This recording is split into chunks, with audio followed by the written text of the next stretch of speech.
Hi friends, Pastor Doug Batchelor. We're here at the Amazing Facts booth at the National ASI Convention, and we're looking forward to seeing all of you for the special convocation April 17th. We hope that you'll come with a smile, and be praying for the event.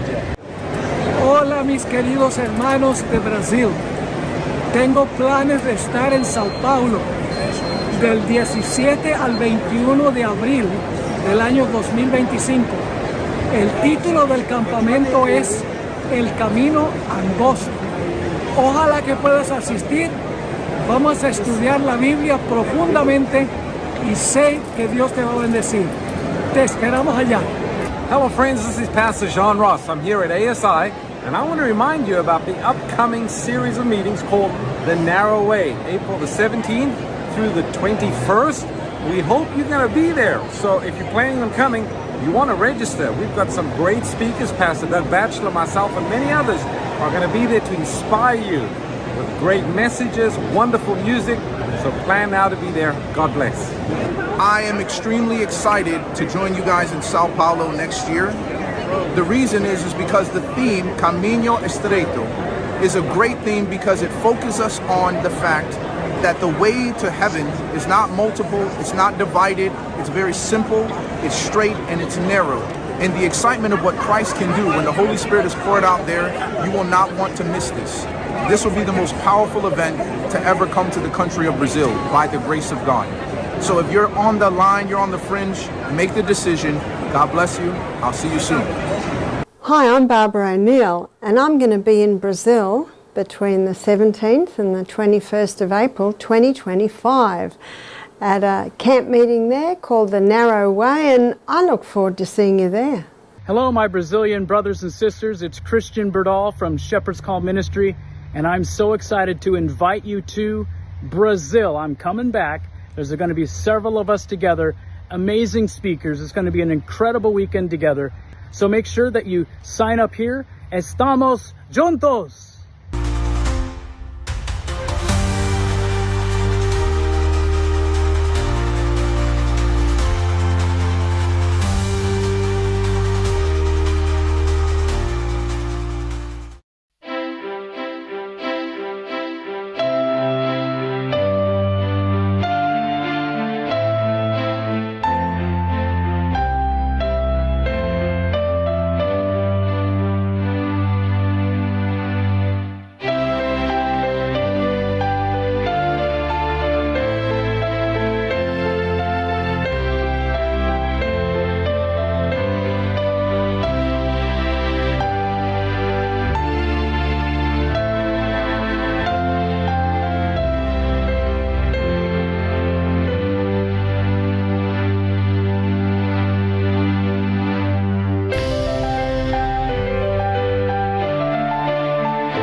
Olá, bem-vindos ao E aí, professor? Olá, Walter. Oi, Martin. Eu só queria saber se você vai bem. Sim, mas hoje quem ia começar perguntando era eu. Tudo bem, não faz diferença. Muito bem, Martin, vamos lá. O tema de hoje geralmente não nos faz sermos vistos com bons olhos. Sim, e... quando foi a primeira vez que você falou sobre isso? Há muitos anos atrás, mas hoje faremos uma atualização sobre o assunto. Sim, e será que mudou alguma coisa? Na verdade, piorou. É incrível como você tem falado sobre isso já há 38 anos e nada mudou, só piora. Mas é exatamente a mesma mensagem que você tem dado ao longo de 38 anos e ainda é atual. Ainda é atual. Vamos orar então para começar. Querido Pai, queremos te agradecer por estarmos aqui nesta conversa e pedimos que o Senhor ilumine as nossas mentes e a dos ouvintes também, em nome de Jesus. Amém. Amém. Não acho que será possível falarmos sobre esse assunto em apenas um episódio, porque os jesuítas são uma organização clandestina. Eles se infiltram em tudo.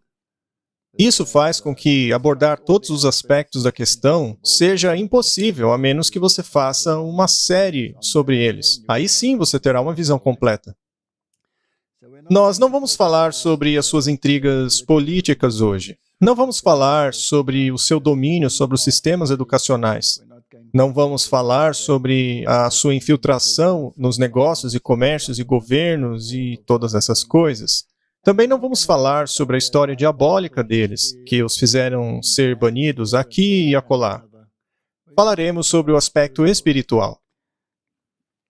Eu acho que as pessoas se surpreenderão ao ver aonde alcançam os tentáculos deles. Sim, porque o objetivo deles é destruir o protestantismo, assim como se livrarem daquilo que chamam de áspide venenosa, ou seja, a Bíblia, e substituí-la com versões diluídas e distorcidas, que não são claras sobre a verdade e dão espaço para o gnosticismo.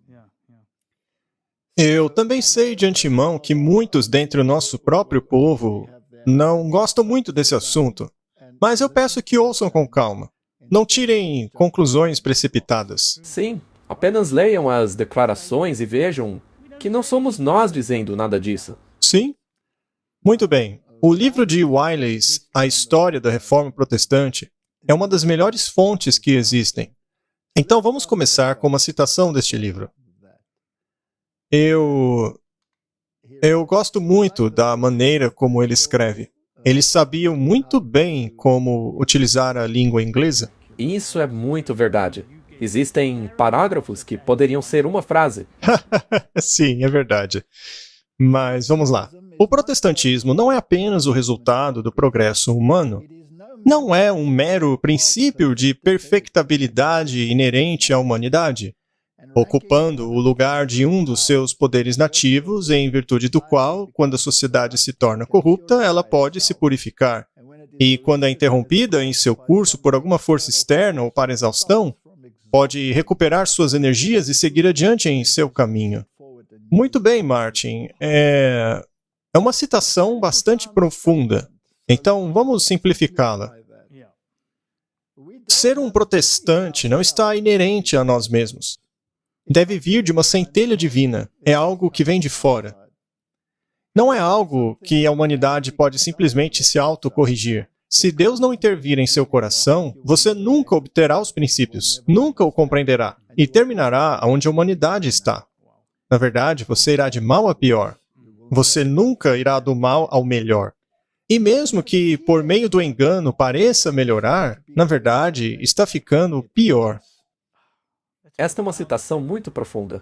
Eu acho que isso resume o parágrafo que lemos. Não é produto da razão individual, nem o resultado das reflexões e energias conjuntas da espécie. É divino, Martin. O protestantismo é um princípio que tem a sua origem fora da sociedade humana.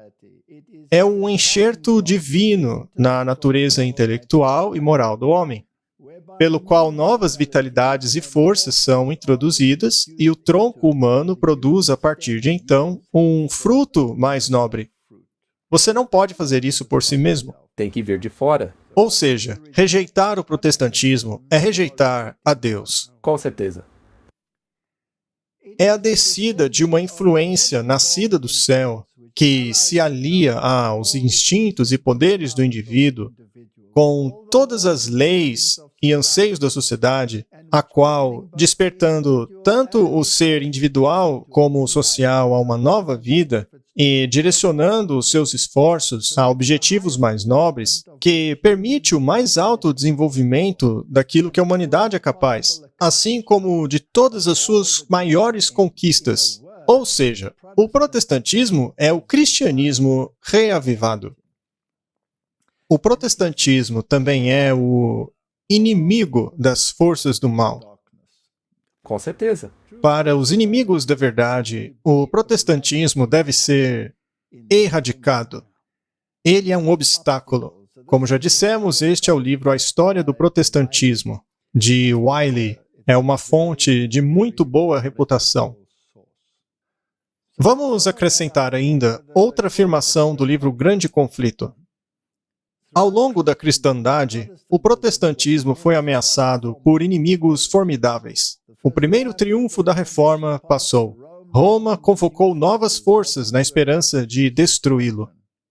Nesta ocasião, a Ordem dos Jesuítas foi criada.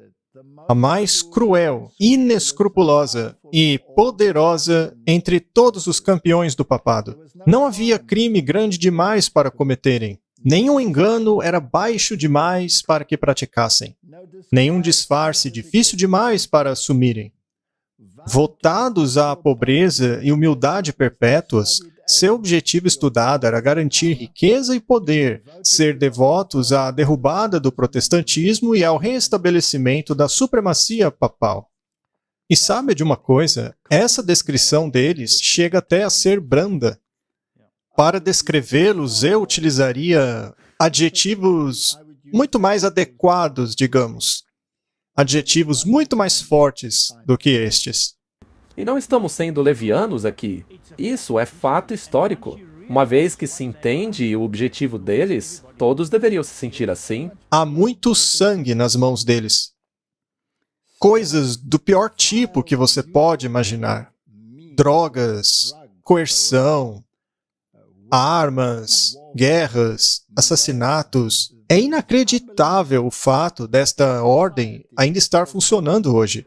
Eles são satânicos. Eles não têm simpatia nenhuma pela humanidade. Não têm simpatia pela humanidade. Eles foram completamente destituídos de sensibilidade humana. Isso porque faz parte do voto deles serem como um cadáver. Contanto que os interesses deles sejam atingidos, não importa quantas pessoas morram nesse processo e nem quantos são utilizados para a destruição. Ao aparecerem como membros de sua ordem, usavam um traje de santidade, visitando prisões, hospitais, ministrando aos doentes e pobres, professando ter renunciado ao mundo e carregando o sagrado nome de Jesus, que tanto fez o bem. Mas, sob esse exterior irrepreensível, os propósitos mais criminosos e mortais frequentemente eram ocultados. Era um princípio fundamental da ordem que o fim justifica os meios. Por esse código, mentir, roubar, cometer perjúrio e assassinato não eram apenas perdoáveis, mas também louváveis quando serviam aos interesses da Igreja. Sob os diversos disfarces, os jesuítas trabalhavam seu caminho para cargos de Estado, ascendendo a conselheiros de reis e moldando a política das nações. E isso não é conjectura, isso é fato histórico. Nós temos centenas de fontes que poderíamos colocar aí na tela comprovando este fato.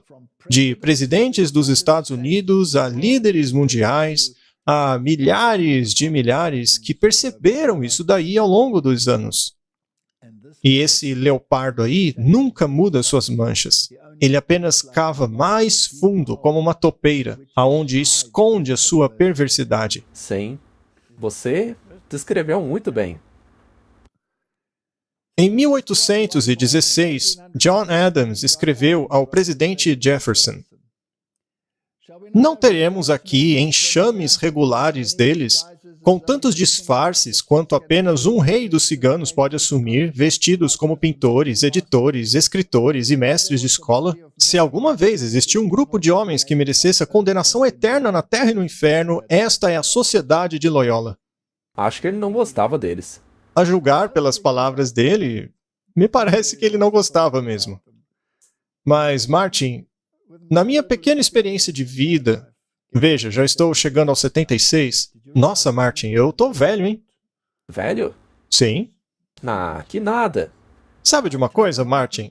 Quando eu olho para pessoas como Trump e o Papa Francisco, eu penso, ora, se esses dois estão na ativa, eu também devo estar. Ora, Walter, você ainda é um menino. Obrigado. Mas, voltando à citação que lemos, eu ainda acrescentaria mais palavras à descrição que ele fez dos jesuítas. Esse pessoal ainda é gentil com eles. Uau! Os jesuítas não merecem toda essa gentileza. Eu realmente não consigo ser gentil com eles. Eu não tenho absolutamente nada de bom para falar deles. Mesmo a filantropia deles é uma grande mentira. Sim.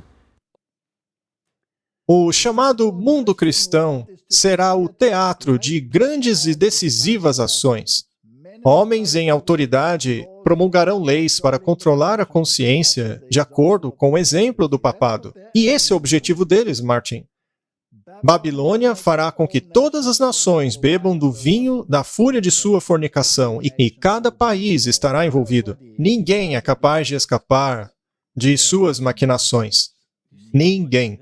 Isso é importante porque alguns pensam, não, eles não podem estar em todo lugar. Bem, nós veremos. Caiu a grande Babilônia. E precisamos saber por que ela caiu. Por que bebeu desse vinho? E quem colocou esse vinho para eles? Os jesuítas, com todos os seus disfarces. Muitos deles fingiram ser pastores protestantes para o mundo protestante.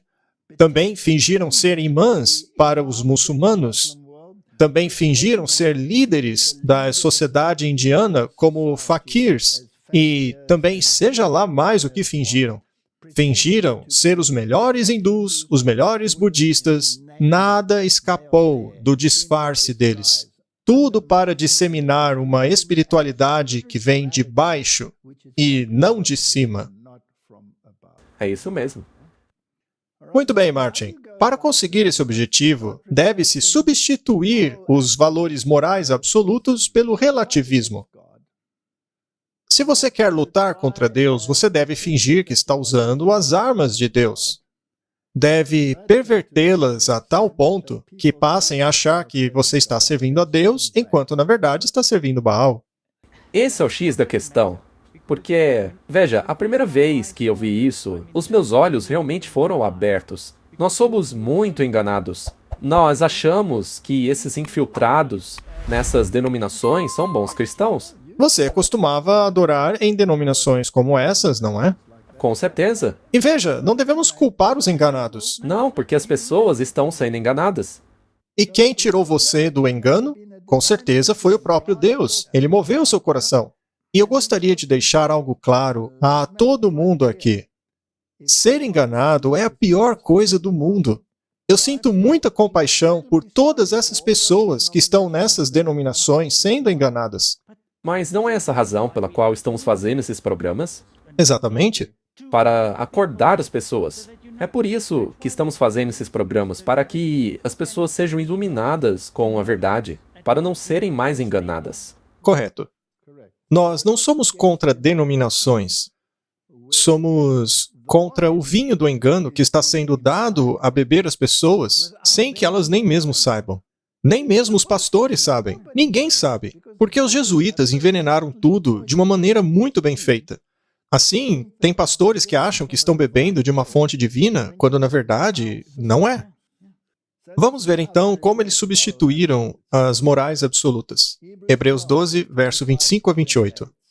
Vede que não rejeiteis ao que fala, porque se não escaparam aqueles que rejeitaram o que na terra os advertia, muito menos nós, se nos desviarmos daquele que é dos céus. A voz do qual moveu então a terra, mas agora anunciou, dizendo, ainda uma vez comoverei, não só a terra, senão também o céu. E esta palavra, ainda uma vez, mostra a mudança das coisas móveis, como coisas feitas, para que as imóveis permaneçam. Por isso, tendo recebido um reino que não pode ser abalado, tenhamos a graça pela qual sirvamos a Deus agradavelmente, com reverência e piedade, porque o nosso Deus é um fogo consumidor. A retribuição está chegando, Martin? Claro. Está vindo, né? E se no passado houve uma sacudidura, no fim também haverá uma. E se não dermos ouvidos à voz... E aliás, onde ouvimos a voz dele? Pelas Escrituras? E Martin, as Escrituras não são chamadas de a palavra? Elas são o nosso guia. Um único. Sim, e não um guru qualquer. Ou um coach, ou um conselheiro espiritual, falando um monte de bobazeiras babilônicas. Ou uma experiência. Não. Não. Porque qualquer coisa pode te dar uma experiência. Outra citação muito interessante é a seguinte. Não se esqueçam que somente Deus tem condições de discutir com Satanás. Não pense que você pode se aventurar no terreno do inimigo. Não é possível passar a perna nele. Muito bem, vamos dar uma olhada no protestantismo contra a ideologia chamada Sociedade de Jesus, mas é um Jesus totalmente diferente. O apelo de Lutero era para submeter a consciência diretamente a Deus por meio da palavra. Por outro lado, a intenção de Loyola era submeter a consciência ao papado. A espiritualidade inaciana era para ser atingida através de exercícios espirituais por substituir a imaginação e o encontro teológico pela realidade da fé. Então, a segunda opção é uma charada. Sim. Você cria a sua própria experiência, convidando demônios para embelezá-la. Já a primeira, de Lutero, é baseada na submissão à palavra de Deus. As duas são completamente opostas uma à outra. Sim, elas são. O problema é que a segunda engana muito bem, fazendo parecer que o negócio todo é de Deus. Faz parecer que você é espiritual. Se você está envolvido nisso, veja, alguém pode pôr uma Bíblia na sua mão, e isso não mudaria um tio ou uma vírgula, porque a experiência é normativa. Peguemos uma outra citação da história. Outra fonte excelente, Merle de Bugine, História da Reforma do século XVI. Esse documento é esplêndido. Ele escreveu, Inigo é a versão curta de Inácio de Loyola, tá? Então, é a mesma coisa que ler Inácio de Loyola aqui. Então, Inácio de Loyola, ao invés de sentir que seu remorso o enviava aos pés da cruz, convenceu a si mesmo que esses sentimentos internos não eram de Deus, mas do diabo. É muito perigoso dizer que aquilo que é de Deus é, na verdade, do diabo. Isso é pecado contra o Espírito Santo. E ele decidiu nunca mais pensar sobre os seus pecados, apagá-los de sua memória e enterrá-los de uma vez. Enquanto Lutero voltou-se para Cristo, Loyola voltou-se para si mesmo. Visões logo vieram para confirmar Inácio de Loyola nas convicções às quais ele havia chegado. Inácio não buscava a verdade nas Escrituras Sagradas, mas imaginava, em seu lugar, uma comunicação imediata com o mundo dos espíritos. Lutero, ao obter seu doutorado, havia jurado fidelidade às Escrituras Sagradas. Loyola, por sua vez, vinculou-se aos sonhos e visões, e aparições quiméricas tornaram-se o princípio de sua vida e fé. Religião experimental. Ela tomou conta do mundo hoje.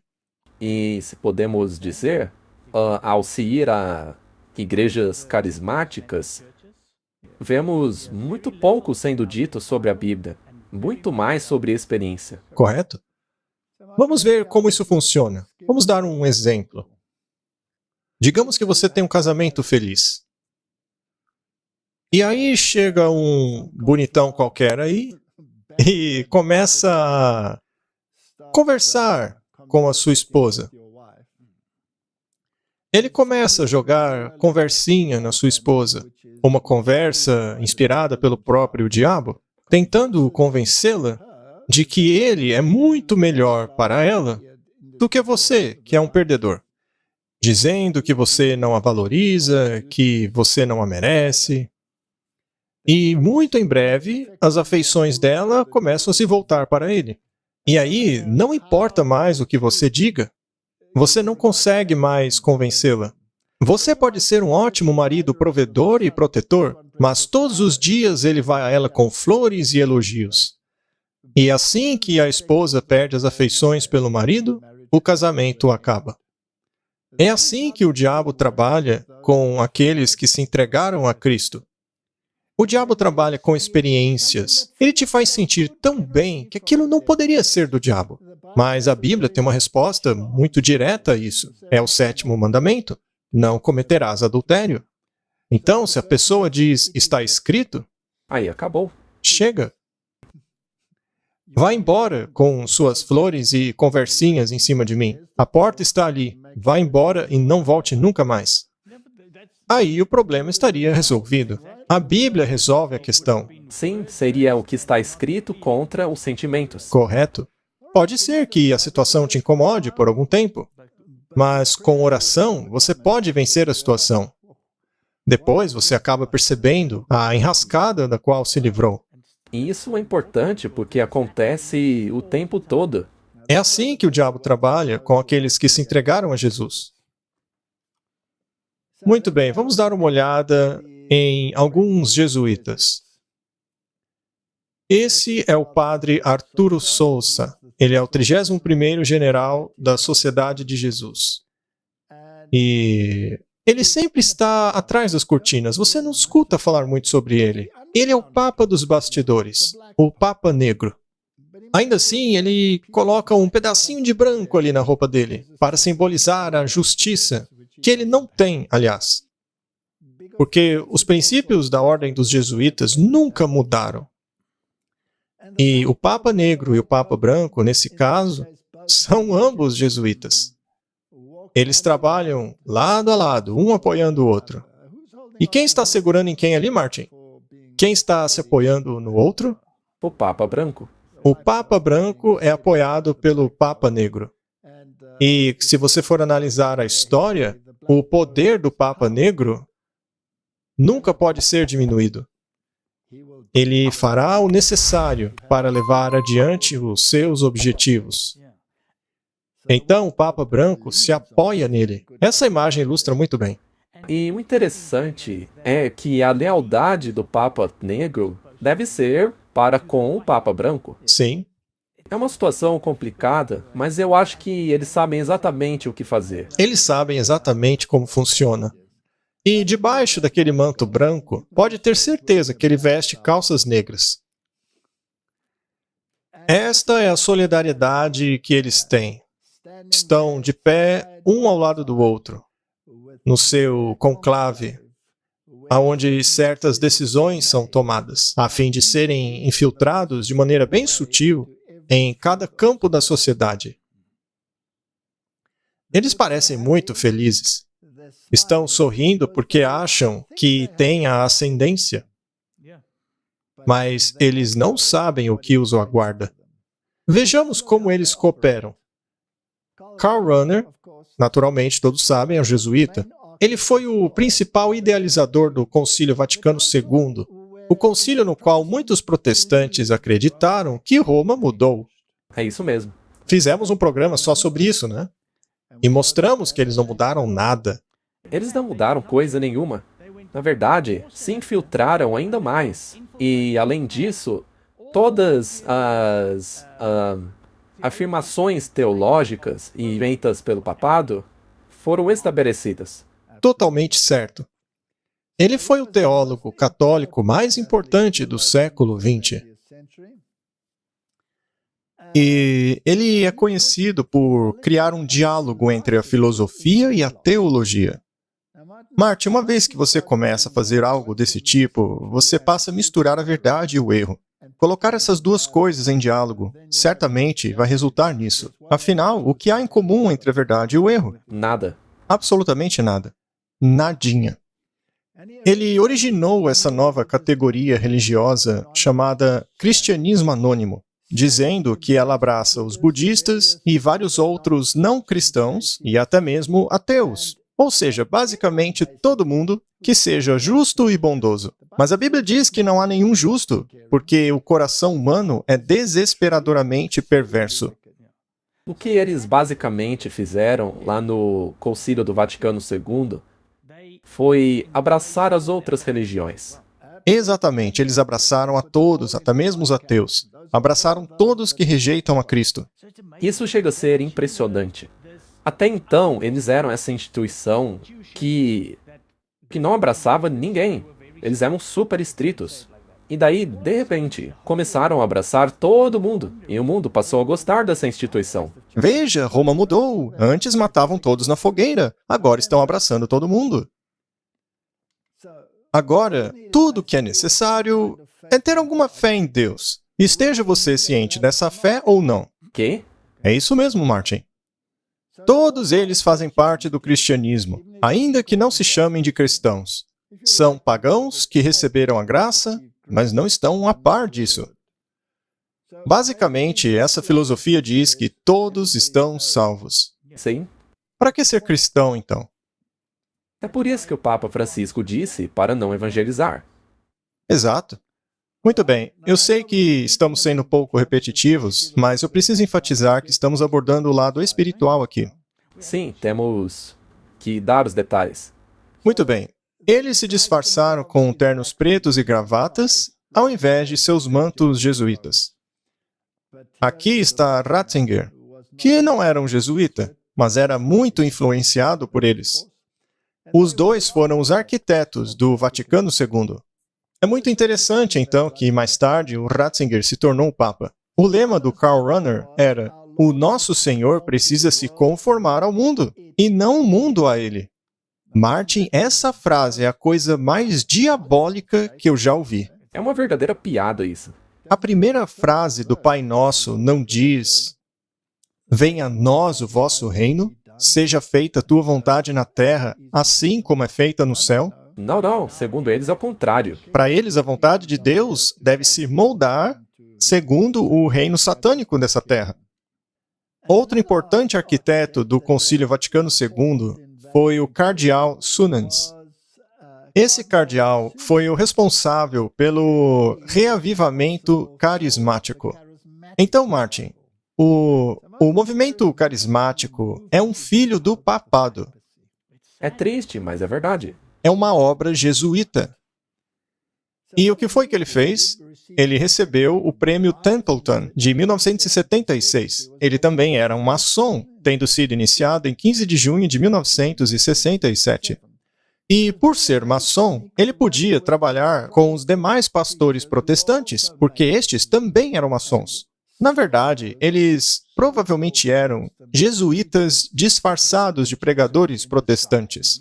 Mas nós só saberemos disso depois que Jesus voltar. E esse cardeal disse o seguinte: uma vez que eu tenho essa experiência carismática, minha lealdade ao Santo Pai como vicário de Cristo no mundo tem sido aumentada e fortalecida. Minha admiração por Maria como corredentora e mediadora da minha salvação tem sido reafirmada. Minha apreciação da missa como sacrifício de Cristo foi agora aumentada. Muito bem, esse homem levou Cristo para mais perto do mundo ou para mais longe? Para mais longe. Você pode explicar para nós o que é essa experiência carismática? É uma sensação, uma experiência. É baseada nos princípios do Loyola e não nos princípios da palavra. Com ela, você nega a palavra, substituindo-a pela experiência. É por isso que é tão perigoso o movimento carismático. Exato. Bom, ele coloca o foco dele no Papa, ao invés de em Cristo.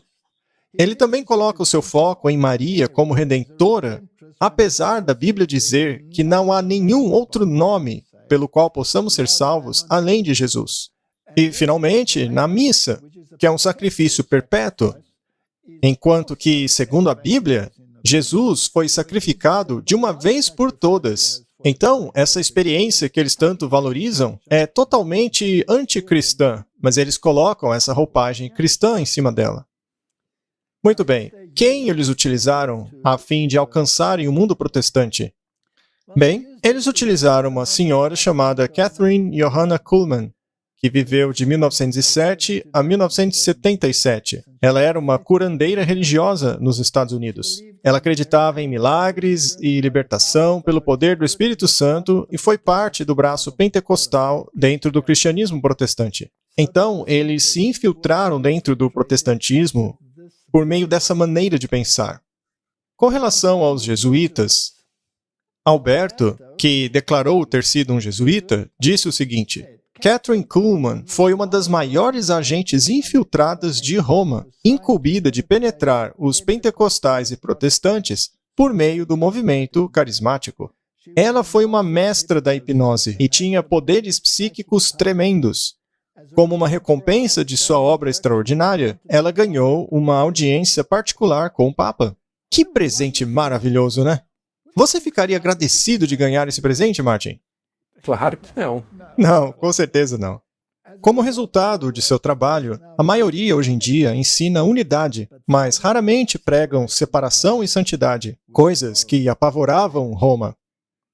Uma vez que houve separação de Roma, ela teve que utilizar todo o seu poder para consertar isso. Vamos agora para um artigo da Zenit, de 2013. Conferência da imprensa de Papa Francisco durante o voo de seu retorno ao Brasil. Você perguntou a respeito do movimento de renovação carismática. Eu vou te dizer algo. No final dos anos 70 e início dos 80, eu não suportava esse movimento. Certa vez, falando a respeito disso, eu disse, eles confundem a celebração litúrgica como uma escola de samba. Eu disse isso, mas hoje eu me arrependo. Então, eu passei a conhecê-los melhor. E também é verdade que o movimento, com bons conselheiros, passou a trilhar um bom caminho. E agora, eu acho que esse movimento fez muito bem para a igreja em geral. Martin, suponha que este movimento tenha sido originado pelos jesuítas. Neste caso, primeiramente, Roma teve que se afastar disso para então abraçá-lo. Assim, nunca foi culpa deles. No começo, eles tinham que dizer, não, não temos nada a ver com isso. Ele mesmo disse que não gostava, mas agora se arrepende. Pode até parecer que ele foi vencido, quando, na verdade, não passou de uma estratégia dele. Uau! O Espírito Santo faz o que ele quer. Então, ele faz a obra de harmonização. Mas eu acho que os movimentos são uma graça. Esses movimentos, que têm o espírito da igreja, eles nos renovam, e cada um deles procura o seu movimento de acordo com o seu carisma, no qual o Espírito toma conta. Não importa para onde o Espírito conduz, apenas siga. Esqueça a Bíblia como guia. Muito bem, Martin. Então, se você introduz esse modo de pensar no qual o protestantismo se separou das falsas ideologias e do catolicismo, bem, esse novo espírito aí vai reunir as duas coisas. Vamos nos assegurar disso. Vamos assistir a um vídeo. Aí, galera, eu acredito que a Igreja Católica e a Igreja Cristã estão juntas de novo. Obrigado. Obrigado, Deus, em nome de Jesus, pelo poderoso batismo da Igreja Católica, Senhor. Mova-se, Santo Espírito. Fogo, em nome de Jesus. Caia fogo do céu, em nome de Jesus. Somos uma delegação católica e viemos da Itália. Il saluto da parte di 150 milioni di cattolici carismatici. E trazemos a vocês saudações de 150 milhões de católicos carismáticos. Meu irmão Lu, nós queremos, como católicos, beijar os pés de vocês para honrá-los.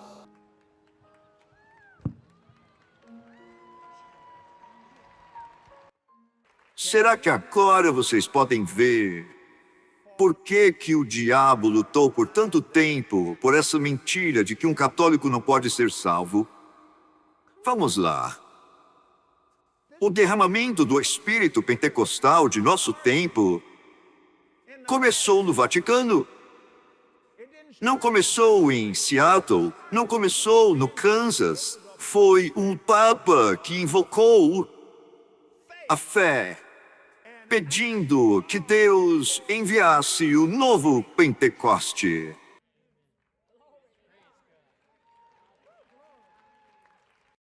Martin, essa é a primeira vez que eu vejo esse homem falando a verdade. Pois é. Me dá até calafrios, sabe? Sim, é meio assustador. Bom, os protestantes não deveriam estranhar e dizer, tem algo de errado nisso aí. Claro. Mas eles não fazem isso. Não, eles abraçam. Os protestantes abraçam. Isso significa que os jesuítas foram bem-sucedidos. Eles introduziram a espiritualidade ignaciana no protestantismo, e de muitas formas e disfarces. Como fazer o mundo aceitar isso? Como fazer os jovens aceitarem isso? Você tem que dopá-los para que não consigam pensar adequadamente. Exato. E você ainda chama isso de amor. E outra coisa, você acaba entendendo o porquê, principalmente depois de assistir esse vídeo, por que a Bíblia diz que Babilônia caiu. Babilônia caiu completamente. Caiu porque está bêbada com vinho. A mentira babilônica de um plano jesuíta, a experiência de Loyola, que leva as pessoas a comunicarem-se diretamente com demônios. Martin, o movimento hippie, com seu lema de amor livre, pareceu maravilhoso para os jovens da época. Os hormônios à flor da pele dos jovens foram um prato cheio para as experiências carismáticas regadas a drogas. Essas duas coisas juntas, unidas à experiência carismática, tornaram o pecado uma virtude. É como disse o profeta dos Mormons, por meio do dom do pecado, o homem pôde alcançar a felicidade. Que filosofia esquisita, hein? Agora, quem estava por trás dessa destruição da moralidade na sociedade? Será que mais uma vez foram os jesuítas? É claro. De novo, os jesuítas. Vejamos mais uma estratégia deles de quebrarem o protestantismo. O povo de Jesus.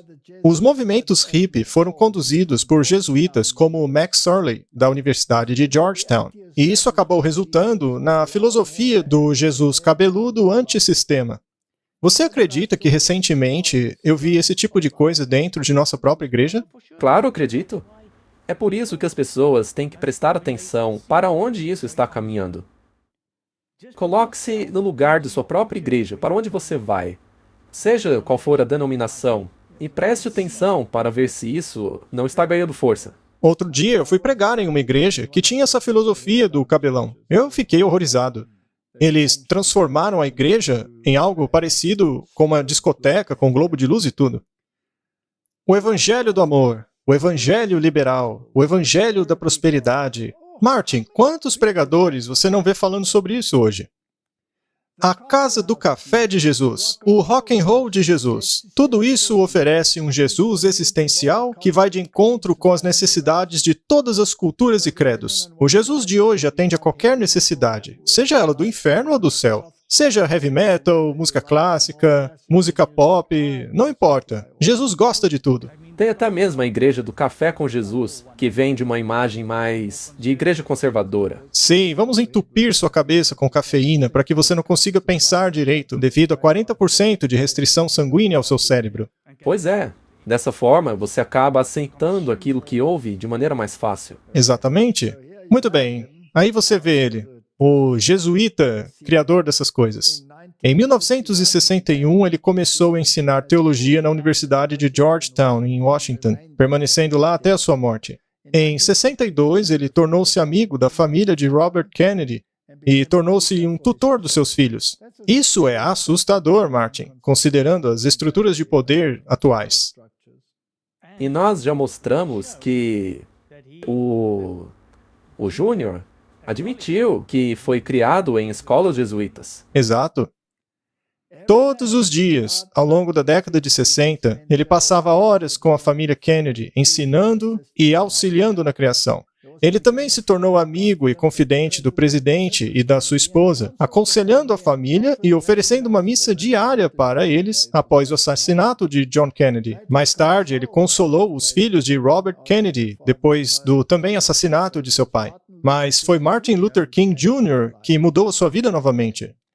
Então, amor, morte, ódio, o evangelho do amor, associado naturalmente ao evangelho das drogas. E o que eles fizeram? Eles começaram a introduzir o niilismo, que é uma filosofia de Nietzsche. Lembre-se, o esforço deles era para unir o cristianismo à filosofia, a criar um diálogo entre os dois. O niilismo é a noção de que as normas éticas são racionalmente injustificáveis e que acabam resultando em uma sensação de desespero devido ao vazio da vida. Nietzsche definiu o conceito como a situação que acaba existindo quando tudo é permitido. Então, Martin, a fim de combater essa depressão, primeiro você precisa criar a depressão. É verdade. Você tem que primeiro criar essa sensação de vazio. Você tem que permitir tudo. Pois é, você simplesmente permite tudo, você derruba todos os muros da moralidade. Assim você destrói a sociedade. Sim. Aí vem a depressão, a falta de dinheiro, a falta de tudo. Aí você passa a desejar o contrário disso. Que é onde estamos hoje. Vamos voltar às normas antigas. E para isso precisamos de um herói, o Papa. Não Jesus Cristo. E vamos deixar que o Espírito Santo te convença que você está no caminho correto, com todas essas manifestações aí.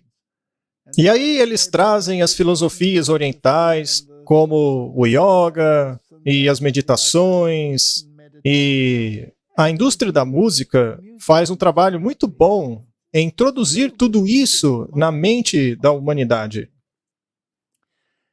Na entrevista do Rick Martin com Eric John Phelps, Phelps disse que os Beatles eram controlados pelos jesuítas e que o mundo das drogas era controlado por Roma por meio da máfia, que por sua vez era controlada pelos jesuítas. Essa é uma declaração forte feita no livro dele. Não sou eu que estou dizendo isso. Eu só estou mostrando aqui o que ele disse.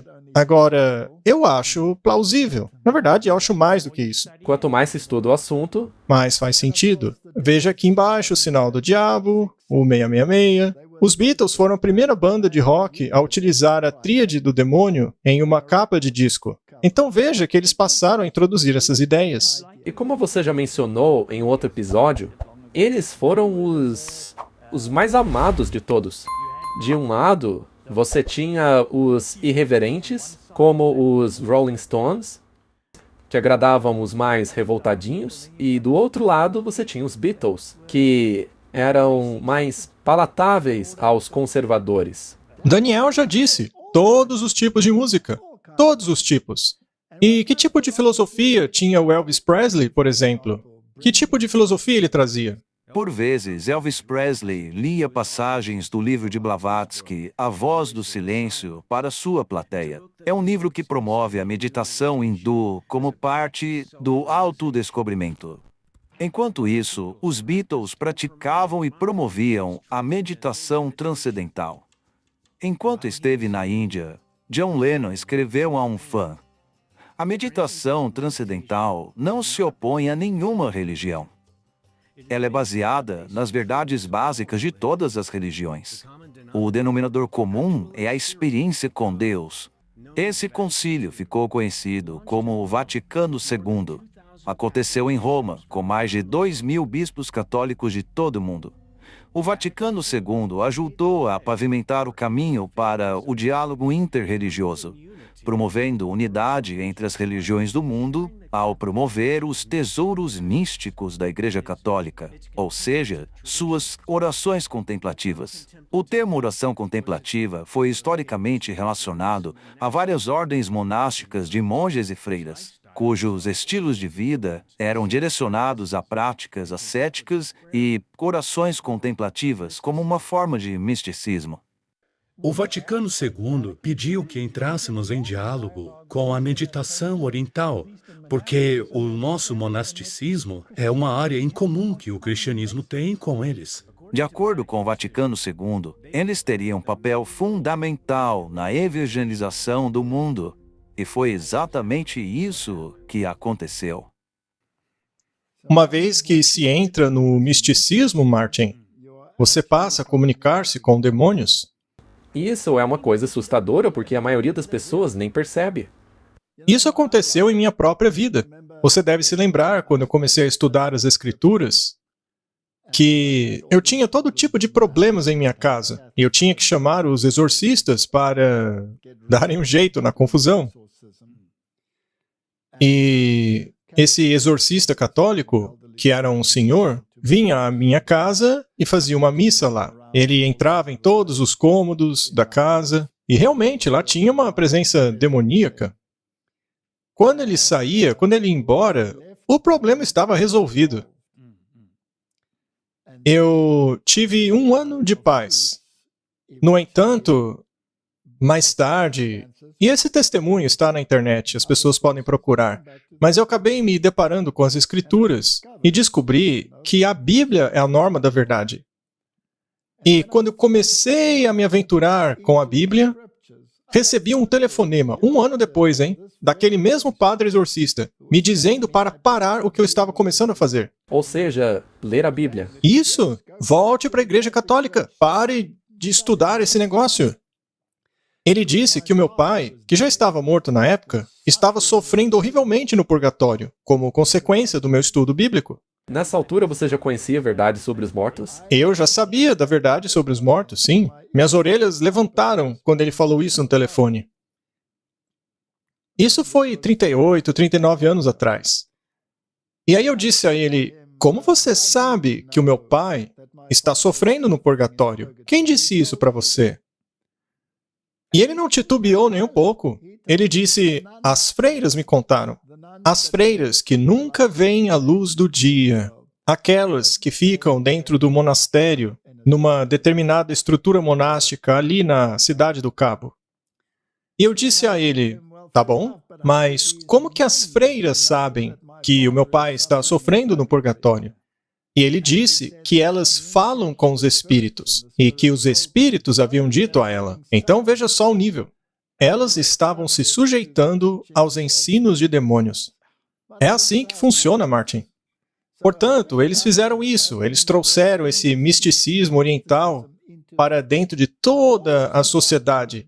Porque se você influencia os jovens, lembre-se que eles planejam as coisas por milênios. Sim, é possível ver isso. Se você influencia a juventude hoje, esses jovens se tornarão adultos na próxima geração. E aí você introduz outras coisas ainda, como a cultura rave na próxima geração, que é a sua geração, né? Sim, foi a minha. Primeiro, então, você introduz a geração hippie, que foi a minha.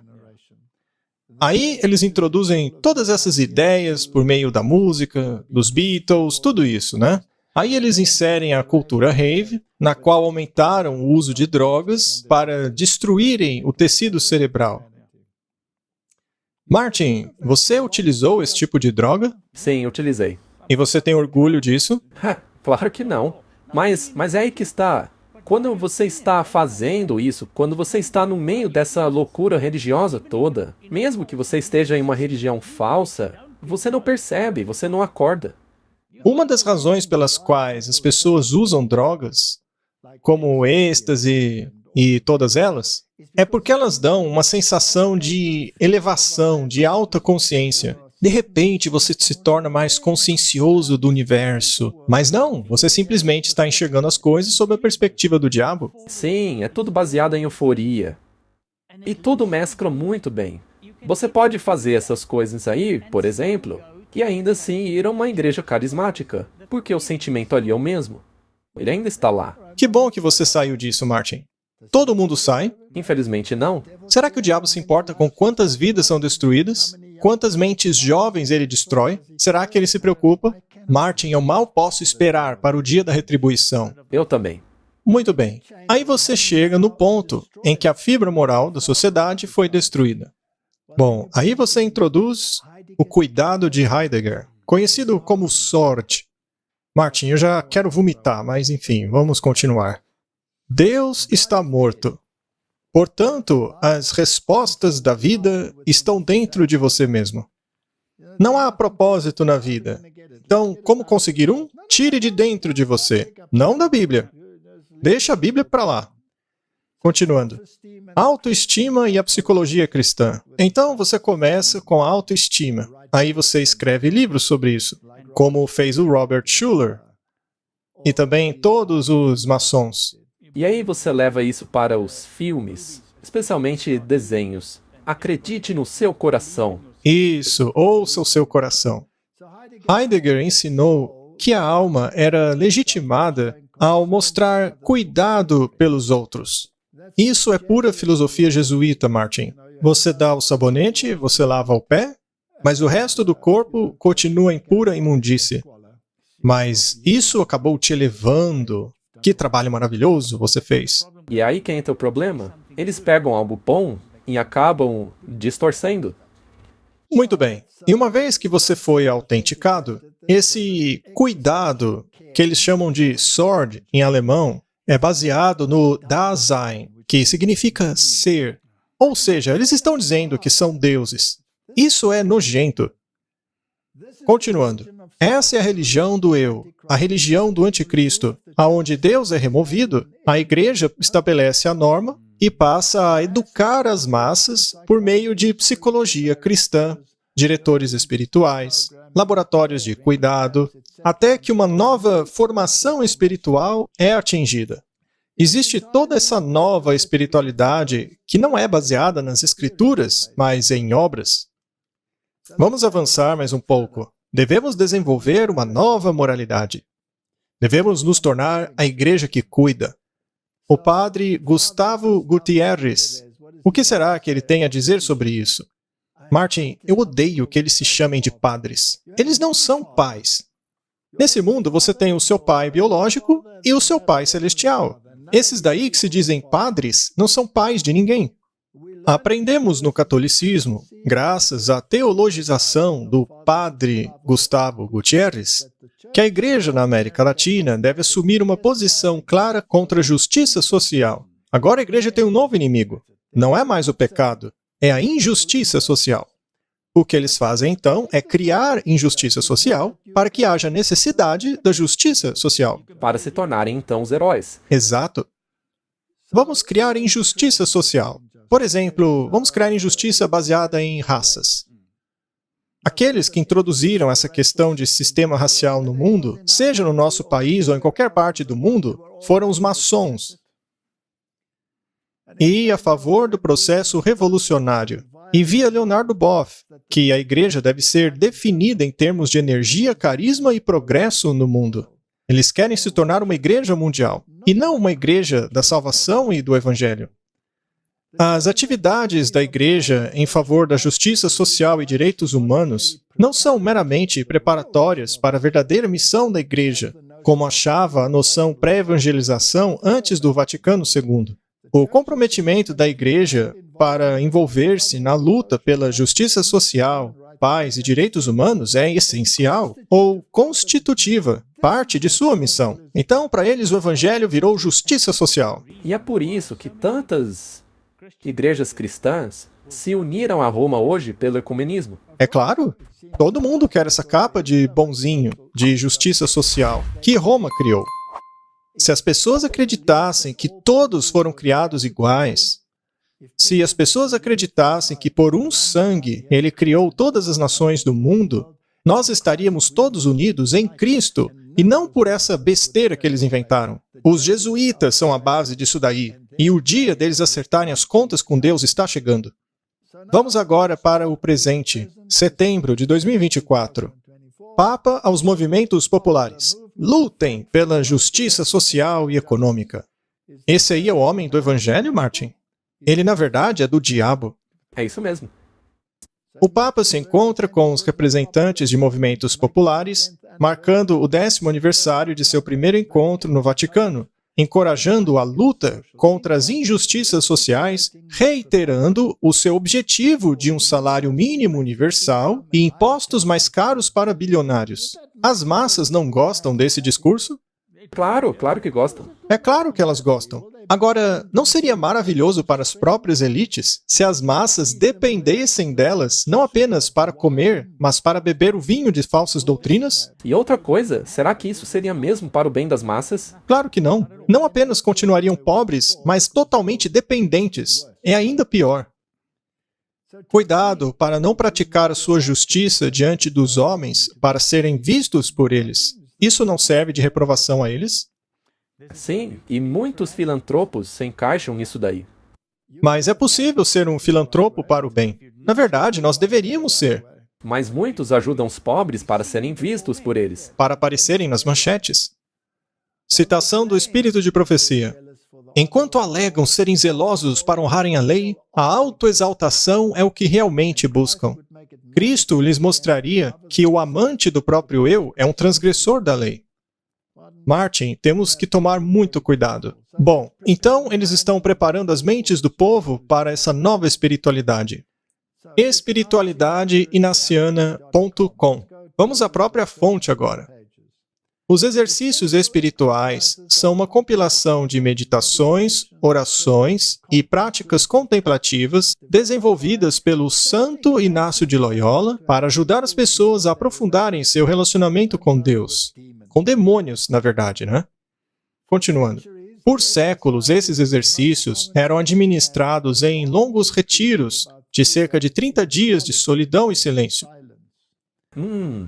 Martin, nesses 30 dias de solidão e silêncio, a sua cabeça é enchida de lixo que não tem nada a ver com a Bíblia. Se você pegasse a sua Bíblia e a lesse, seria muito melhor. Ela é o princípio da sabedoria. Nos anos recentes, tem havido uma ênfase para renovar os exercícios espirituais como um programa para os leigos. A maneira mais comum de fazer os exercícios hoje é através de um retiro diário, que envolve um programa de um mês todo, de orações diárias e encontros com um diretor espiritual. Eu não quero me encontrar com um diretor espiritual, eu quero me encontrar com Jesus. Exato. Eu quero o derramamento do Espírito Santo em mim por meio da leitura da palavra dele. Exatamente, vá às Escrituras. Não fique parado esperando ouvir o que Deus quer te dizer. Leia as Escrituras e busque a ajuda de Deus ali. Você então compreenderá o que Ele quer dizer. Mas eles não querem isso. Eles querem ouvir o que o Espírito tem a dizer. Não querem nem saber de Jesus e da Bíblia. Esses exercícios também foram adaptados de muitas outras formas a fim de se adaptarem às necessidades do homem moderno. Isso é mentira. Eles visam a destruição do homem. Muito bem. Quão empolgado está o general jesuíta ao ver essa obra diabólica dando frutos entre os jovens? Vamos dar uma olhada, Martin. Como é que ter sido um jesuíta influenciou ele como papa? Ele fala muito sobre discernimento, que, por sua vez, é um fator importante na espiritualidade dos jesuítas. Você pode falar um pouco sobre isso? O que podemos aprender do Papa Francisco a respeito do discernimento? O Papa Francisco não é apenas um jesuíta, ele é um cristão. E o discernimento é parte do cristianismo. Em breve celebraremos o Pentecoste, em alguns dias, para renovarmos nossa ideia de sermos guiados pelo Espírito. O discernimento é a habilidade que cada cristão deve ter para ser guiado pelo Espírito Santo. E é por isso que a espiritualidade inaciana é tão importante para esse objetivo. Os exercícios de Inácio de Loyola são um tipo de escola de discernimento. E ele aprendeu sozinho isso. Então, seguindo esses exercícios espirituais, cada pessoa pode conseguir ouvir a voz de Deus, chamando-a para viver uma vida humana completa e a decidir seguir essa voz para tomar uma decisão. E talvez você também possa se lembrar do sucesso que os exercícios de Inácio de Loyola tiveram entre os estudantes universitários. Ele foi um estudante universitário. Ele se juntava a outros estudantes também. Todos os primeiros companheiros de Inácio foram estudantes universitários reunidos por causa dos exercícios espirituais dele. Então, essa escola de discernimento foi muito frutífera para nós, em todos os estágios de nossa vida e apostolado. Todos os jesuítas praticam os exercícios espirituais, mas uma coisa que sempre me chamou a atenção sobre os jesuítas é a variedade de direções para as quais eles vão. Você encontra jesuítas professores, médicos, atores, cientistas, tudo o que você pode imaginar.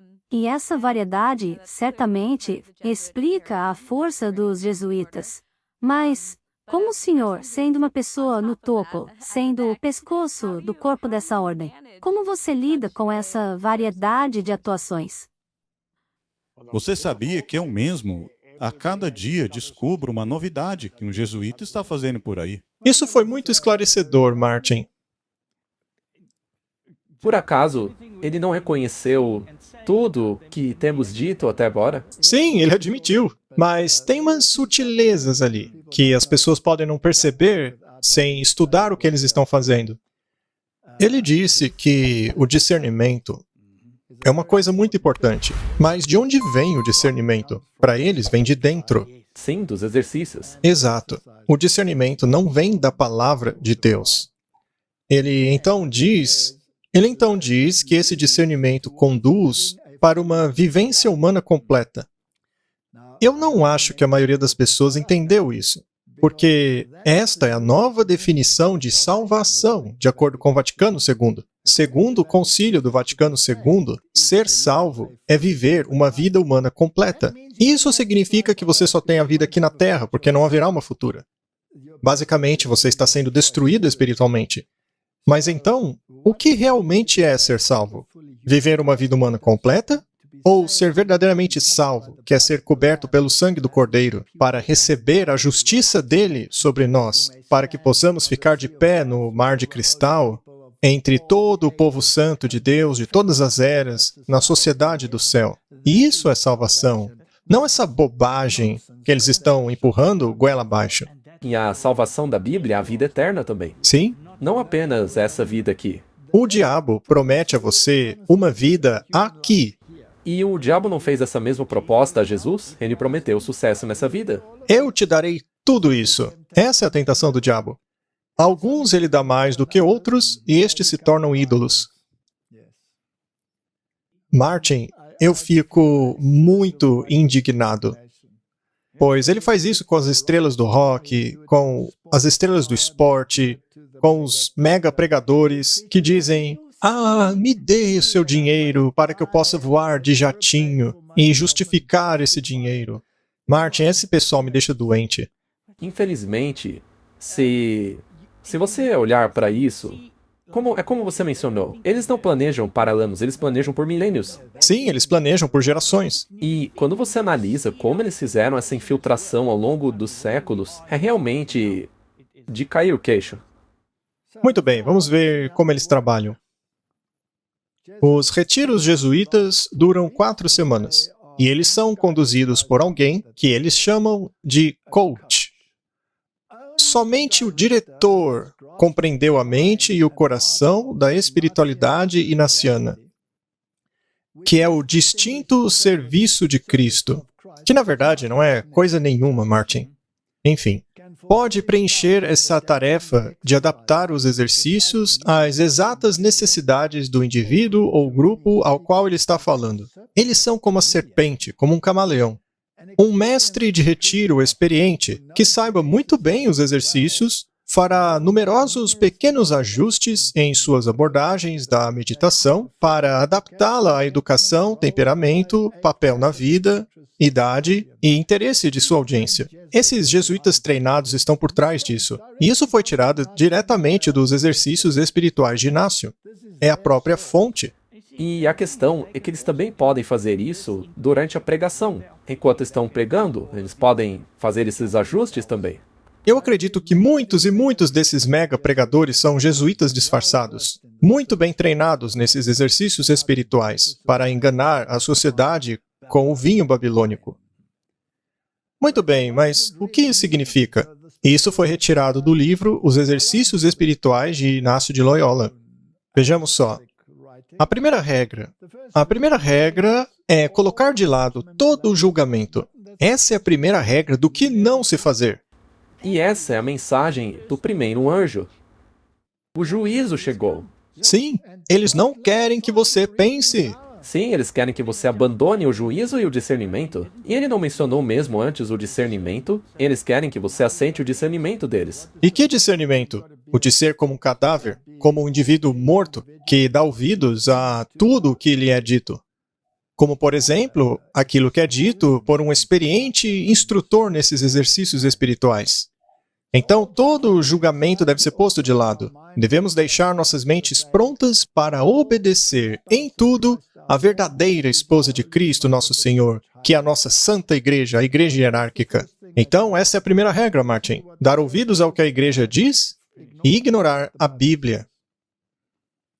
Naturalmente, não vamos ver todas as regras, mas a 13ª diz assim: aceitar que o branco que eu estou vendo é preto caso a igreja decida que é preto. Martin, isso é horrível. É péssimo. Eu não posso pensar por mim mesmo. Não posso avaliar nada se o que eles dizem é errado ou certo, se o que dizem está alinhado às Escrituras ou não.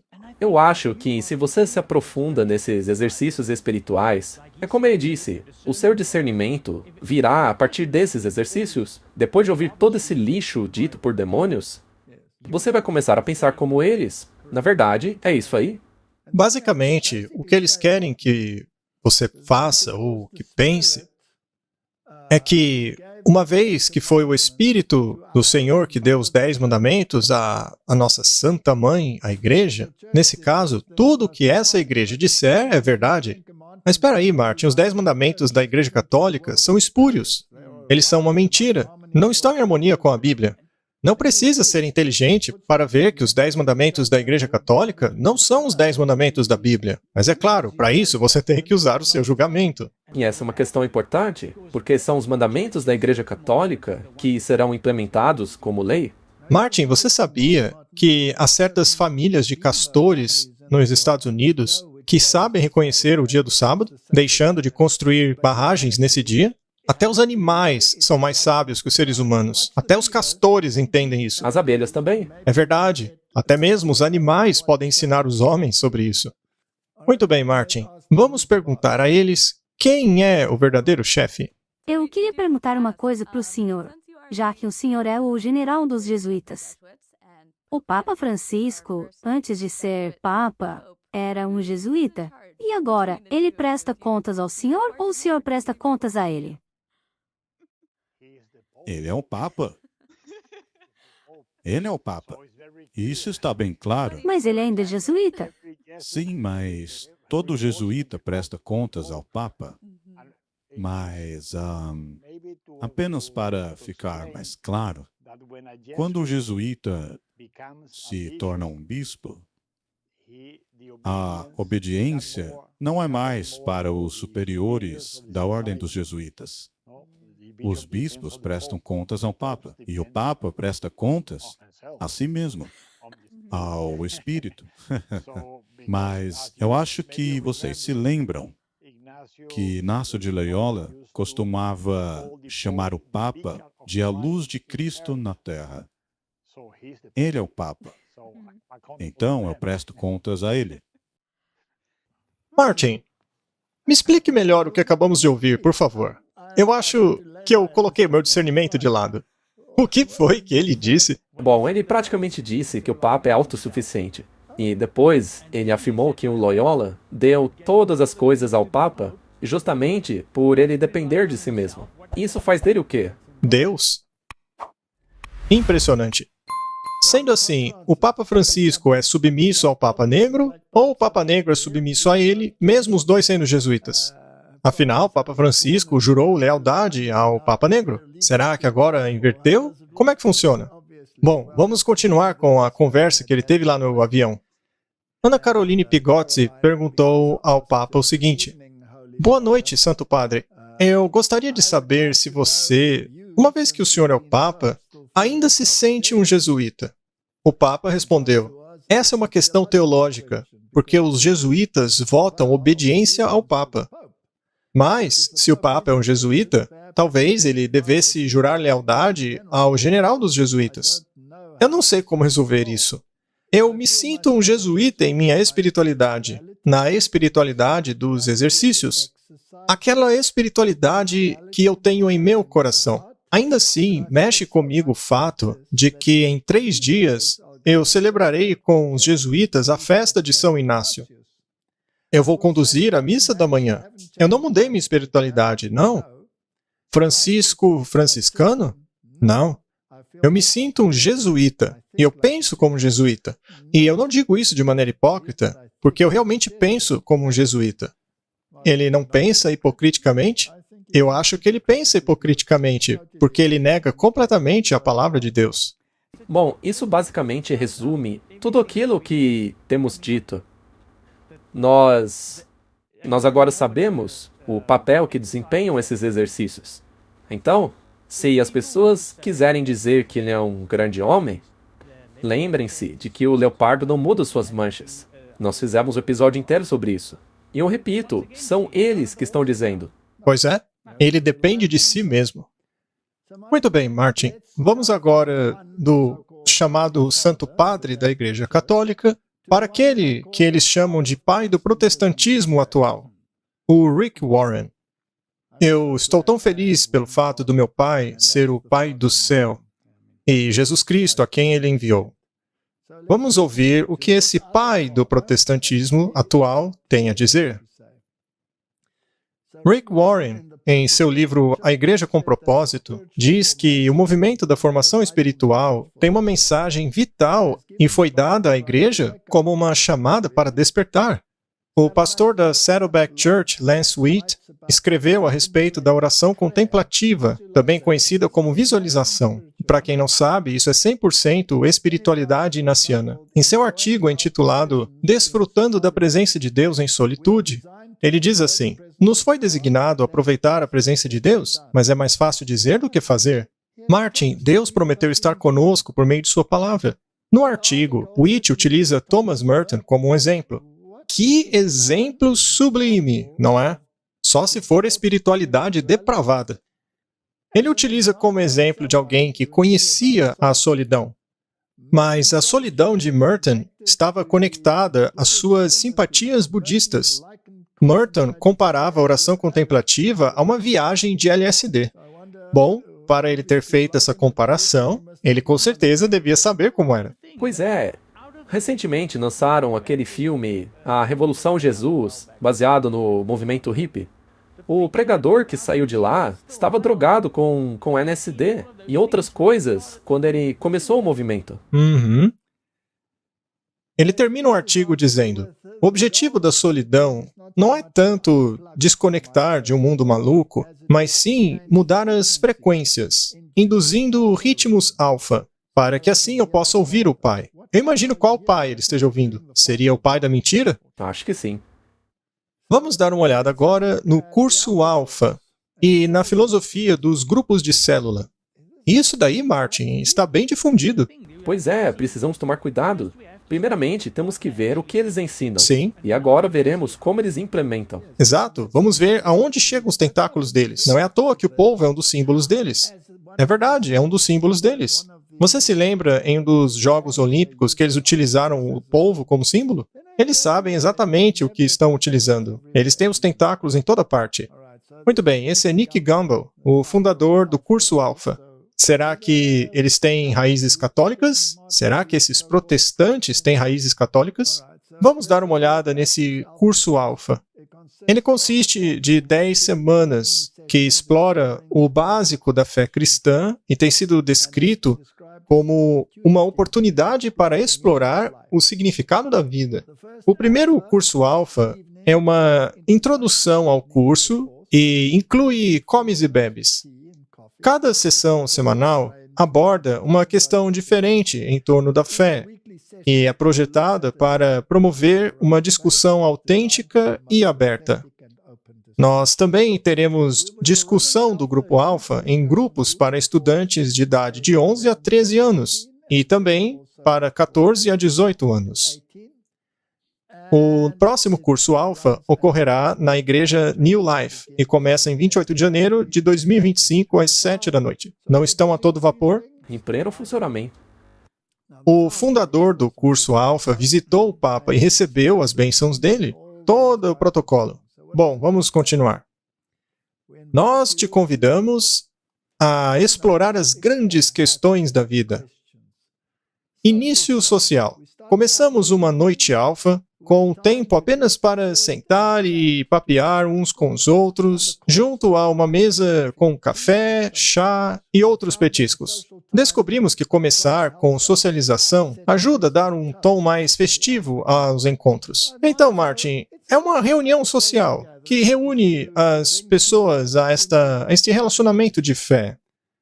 E o que se busca nesse tipo de curso é consenso. Você não quer que haja conflitos. Todo conflito tem que ser posto de lado. Isso significa que você não pode introduzir doutrinas, porque doutrinas causam conflitos. E aí, você também deve estar em harmonia com o seu guia espiritual, a pessoa que conduz o curso, o chamado coach. Então, quando você conhece adequadamente o coach, você vai começar a alinhar as suas simpatias e seus pensamentos a ele. E então você passa a confessar a ele como um pai. Então, na verdade, você está sendo introduzido ao sistema católico de entregar os seus fardos a outra pessoa, que nesse caso é um coach espiritual. Então, de novo, Jesus Cristo vai para o escanteio e outro entra no lugar. Sim, e você não pode contrariar o que o coach está dizendo. É o coach que estala o chicote. E ele é muito bem treinado. Certo, vamos continuar. Então é exibida uma série de filmes alfa. Então, depois da parte social, você tem esse tópico aqui para ser apresentado. Essa sessão explora tópicos com relação à fé, que inclui quem é Jesus, como podemos ter fé, quando e como orar, e como Deus nos guia. Que privilégio, né, Martin? Essa pessoa te conduzir ao longo dos exercícios espirituais. Contemplação, todo esse tipo de coisa. E aí, finalmente, você tem um grupo de discussão. Sim, e tudo isso aí soa maravilhoso. Soa maravilhoso, mas será que há qualquer coisa controversa aí? Ainda não. Não. O que também é interessante, Martin, é que eles praticam aquilo que é chamado 12 em volta de um, o coach e os 12. Isso é um princípio da Rosa Cruz. Segundo eles, isso é baseado nas Escrituras, já que Jesus tinha 12 discípulos, certo? Então, haverá grupos de discussão com 12 pessoas cada. Não há obrigação nenhuma de dizer algo. Na verdade, espera-se que você não diga nada de sério de qualquer forma. Essa é uma oportunidade de ouvir as perspectivas dos outros, mas aquele que lidera e guia a opinião de todos é o coach. Esse é o objetivo. Vamos chegar num consenso. Até hoje, estima-se que 30 milhões de pessoas em todo o mundo já fizeram o curso Alpha. Está em 112 línguas. Parece que é bastante difundido, não é? E esse curso Alpha é em grande parte indicado para denominações cristãs protestantes. Correto? Então, no curso Alpha, o Espírito Santo é mediado por meio das mãos dos líderes e por meio da experiência do Espírito. Isso já está soando muito perigoso. O Alpha recebe o Espírito Santo e externaliza as manifestações das marcas da fé. Os testemunhos publicados que vieram a partir da Alpha News, quase todos se concentram na experiência do Espírito Santo como sendo o aspecto central da conversão, mais do que na ênfase da Bíblia, que foca em arrependimento de pecados, fé em um Cristo crucificado e ressurreto, com o derramamento do Espírito Santo. Essa é uma reversão do modelo bíblico, mas é apresentado de tal forma que você nem percebe. João 16, verso 13 a 14. Mas quando o Espírito da verdade vier, ele os guiará a toda a verdade. Bem, nós temos a definição da verdade. A palavra é verdade. Os mandamentos são a verdade. Jesus é a verdade. Mas eles não querem falar de mandamentos. Não querem falar que Jesus é o único caminho. Eles não querem. Não vamos falar que a Bíblia é a norma e o padrão. Não, vamos falar da experiência do Espírito. Pois ele não falará de si mesmo, mas falará apenas o que ouvir e lhes anunciará o que está por vir. Ele me glorificará, porque receberá do que é meu e o tornará conhecido a vocês. Glorificar a quem, Martin? A Jesus. Portanto, se Jesus não estiver no centro da coisa, você tem um enorme problema. A Bíblia tem que ser o foco. Exato. E não o que o coach tem a dizer a você. Correto? E eles chamam isso de células. Martin, você sabia que originalmente uma célula era uma estrutura monástica? E até mesmo na biologia, quando os primeiros microscópios conseguiram ver células, elas eram chamadas assim porque eram semelhantes aos monges sentados em suas diferentes salas fazendo suas diferentes coisas. Isso aí é uma terminologia monástica, células. Assim como no curso Alpha, as células também têm um coach ou um diretor espiritual.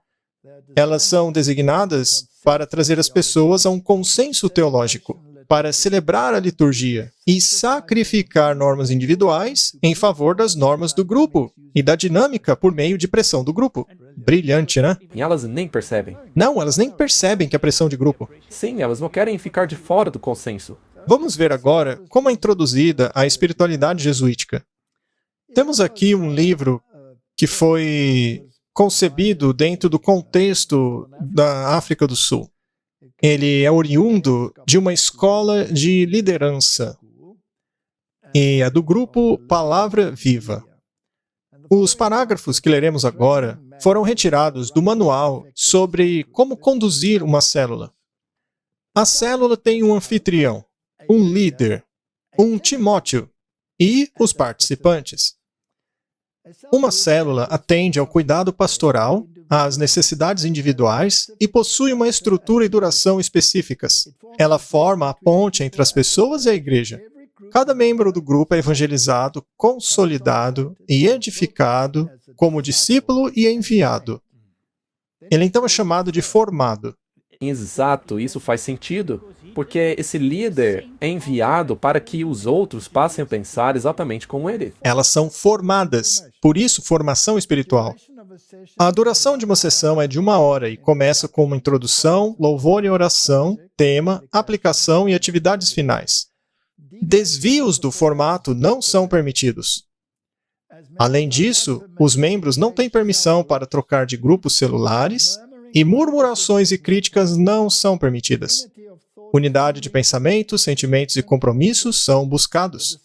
Os discípulos na visão celular não podem operar independentemente de seu líder. A unidade é o símbolo da maturidade.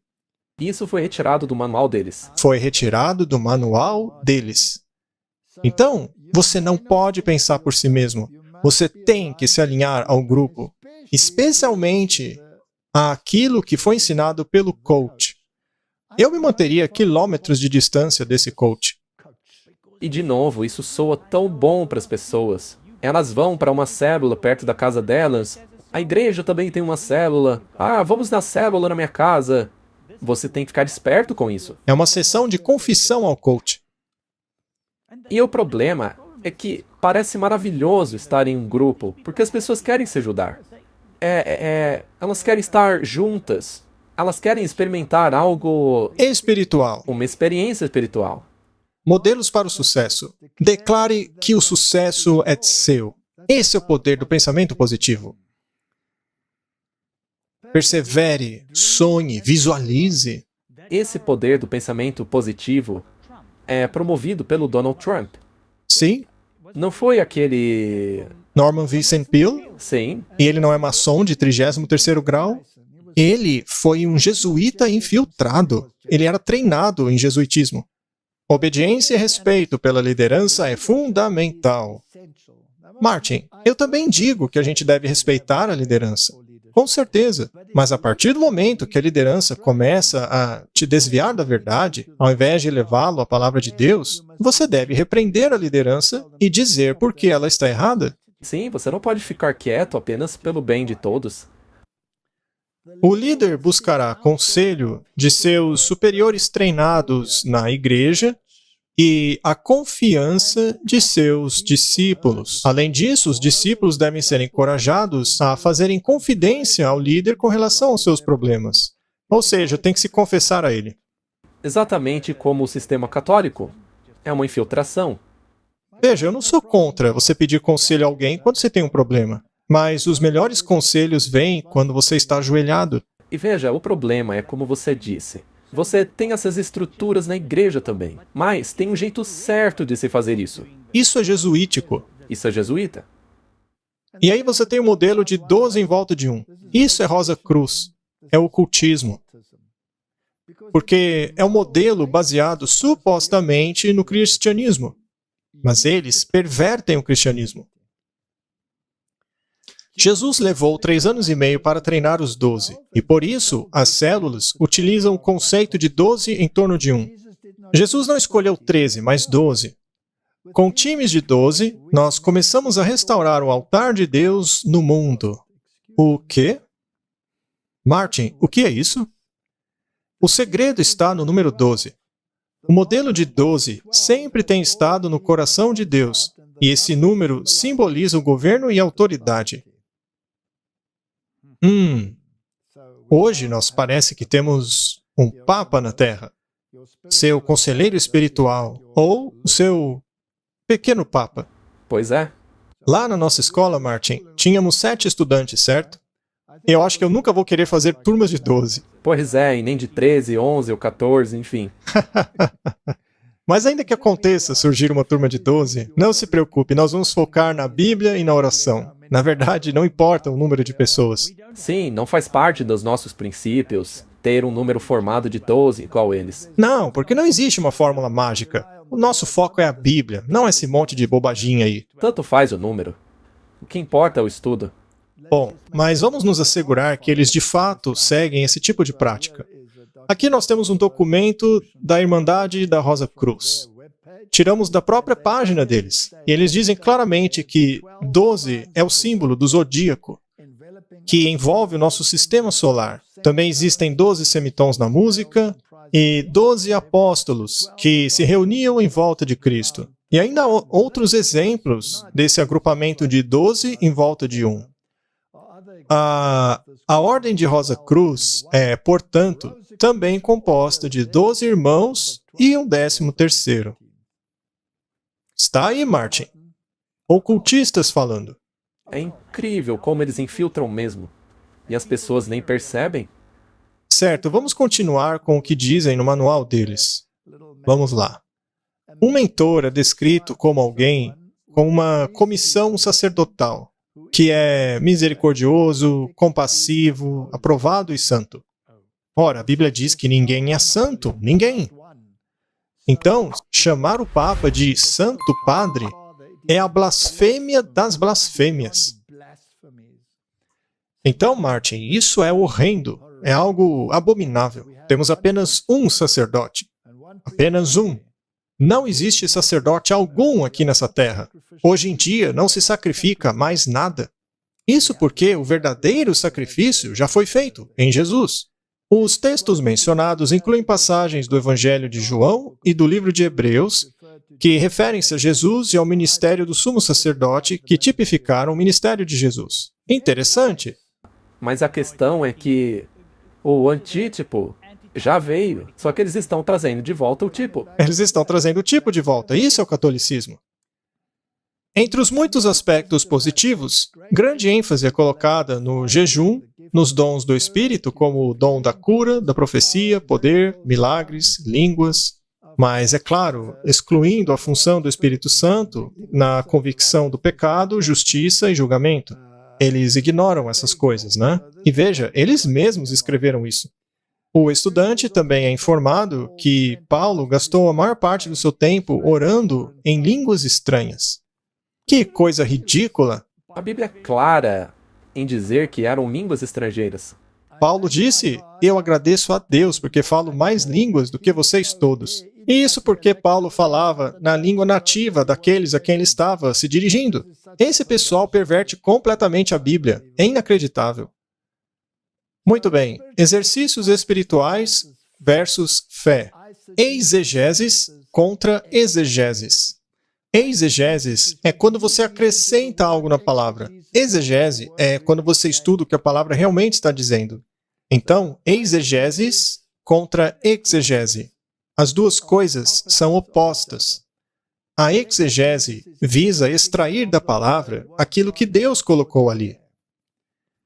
Inácio de Loyola entendia mais do que qualquer outro líder de homens que o precedeu, e aliás, isso aqui foi retirado de Boomer, professor da Universidade de Bonn, os jesuítas. Vamos lá. Inácio de Loyola entendia mais do que qualquer outro líder de homens que vieram antes dele que a melhor maneira de convencer um homem de um certo ideal é tornar-se o mestre de sua imaginação. Nós inserimos nele forças espirituais que são muito difíceis de eliminar posteriormente. Isso soa como possessão demoníaca para mim. Sim, eles invocam um demônio dentro daquela pessoa. Correto? Martin, todo mundo que pratica formação espiritual está, de um jeito ou de outro, sendo possuído por demônios. Infelizmente é isso daí. E nós vimos como eles conseguem infiltrar igrejas através das células. Isso é mais duradouro do que todos os melhores princípios e doutrinas. Livre-se das doutrinas, eles dizem isso o tempo todo. Essas forças podem vir de novo à superfície, algumas vezes anos depois, sem nem mesmo terem sido mencionadas, e tornarem-se tão imperativas que a força de vontade do indivíduo será incapaz de opor-se, seguindo assim o impulso irresistível dessas forças. Ou seja, a pessoa vira um zumbi. Não é à toa que fazem tantos filmes de zumbi hoje. A humanidade está sendo zombificada por meio desses exercícios espirituais. Sem falar que esse tema também ensina a imortalidade da alma. Sim. E isso é totalmente ensino jesuíta. Correto? Muito bem, Martin. Um ex-sacerdote do movimento New Age, Will Barron, escreveu o seguinte: esse ritual era muito enganoso. O cristão comum provavelmente não veria nada de objetável nas frases utilizadas. Ainda assim, esse procedimento de meditação era um produto de Satanás, designado a levar as pessoas a aceitarem a voz de demônios mascarados como sendo a voz do Espírito Santo. Não dá para ser mais claro do que isso. É exatamente o que acontece. Muito bem, vamos ouvir o que Martim Lutero tinha a dizer. E em seguida veremos uma citação do Espírito de Profecia. Miqueias 7:5. Não confie num amigo. Não coloque confiança em um guia. Guarde as portas da tua boca daquela que mente em seu seio. Martin, essa advertência serve perfeitamente à formação espiritual e a esses coaches espirituais. Martim Lutero escreveu: o Espírito nunca está mais presente e vivo do que em seus próprios escritos sagrados. Devemos deixar que as Escrituras ocupem o lugar principal e sejam seu intérprete mais verdadeiro, simples e claro. Quero que somente as Escrituras governem, e que não sejam interpretadas de acordo com o meu espírito ou de qualquer outro homem, mas que sejam compreendidas em sua própria luz, percepção, e de acordo com o seu próprio espírito. Isso é o verdadeiro cristianismo. E a verdadeira meditação, a meditação bíblica. Medite na palavra. Leia a Bíblia. Isso não é apagar a cabeça de pensamentos. Mas o que foi que ele disse? Ajuda-me a compreender o que está dizendo, Senhor. Espírito de profecia. Que todos sejam educados a buscar as Escrituras, para estarem constantemente olhando para Jesus e não para agentes humanos como seus guias. A palavra de Deus deve ser o conselheiro do homem. Essa palavra é infinita. Obedecida, ela nos guiará por caminhos seguros e confiáveis. Mas a palavra diluída por dispositivos humanos e imaginações não é um guia seguro. Martin, isso é totalmente oposto do que as igrejas estão ensinando hoje. E está aquilo que acabamos de ver. Não beberam vinho. Mais uma citação. Deus quer fazer algo por cada um de nós. Esse trabalho é individual, um trabalho pessoal. E não um guruzinho espiritual que quer enfiar na sua cabeça ideias distorcidas que vieram dos jesuítas. É uma obra pessoal. Estudantes, não dependam de seus professores para formar seu caráter. Formar o caráter. Formação espiritual. Pelo amor de Cristo, formem seus próprios caracteres individualmente. Não pensem que precisam estar sempre com seus professores para serem trabalhadores sólidos. Isso é o completo oposto da filosofia deles. Mais uma. Por estas palavras, Cristo quis dizer que nenhum homem deve colocar seu interesse espiritual sobre outro homem, como se fosse uma criança guiada por um pai terreno. Isso tem encorajado um espírito a desejar uma superioridade eclesiástica. Não pense diferente de mim. No manual deles, dizia até mesmo que não poderia haver debate sobre o que estava sendo dito. Não exponha sua opinião aos outros. Diga só a mim. Ora, por favor. Eu fico bravo com isso. Será que posso chamar isso de indignação santa? Espero que sim. Isso sempre resultou em prejuízo dos homens que têm sido confiados e chamados de pai. Isso confunde o senso de santidade das prerrogativas de Deus.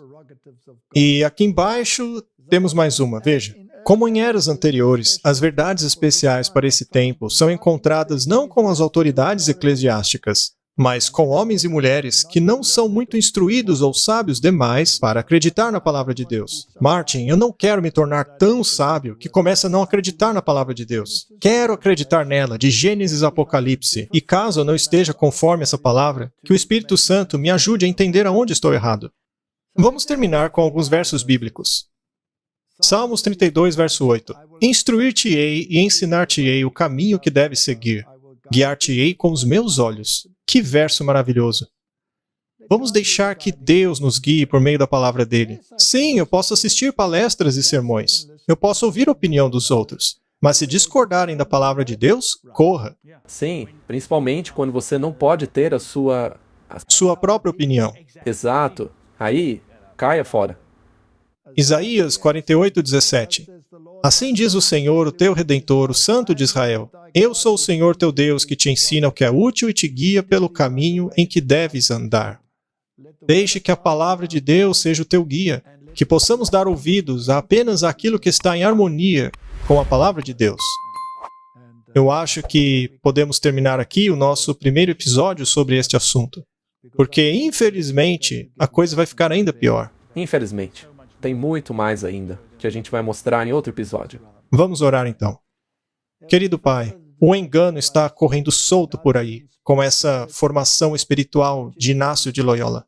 Esta coisa saiu das profundezas do inferno e tem infiltrado toda a comunidade cristã pelo mundo. Não apenas a comunidade cristã, mas o mundo inteiro. E isso vai culminar na unidade eclesiástica baseada na experiência ao invés da palavra de Deus. Dá-nos sabedoria, dá-nos entendimento sobre todas as coisas, dá-nos a verdade, Senhor. A tua palavra é a verdade. Nós pedimos em nome de Jesus. Amém. Amém.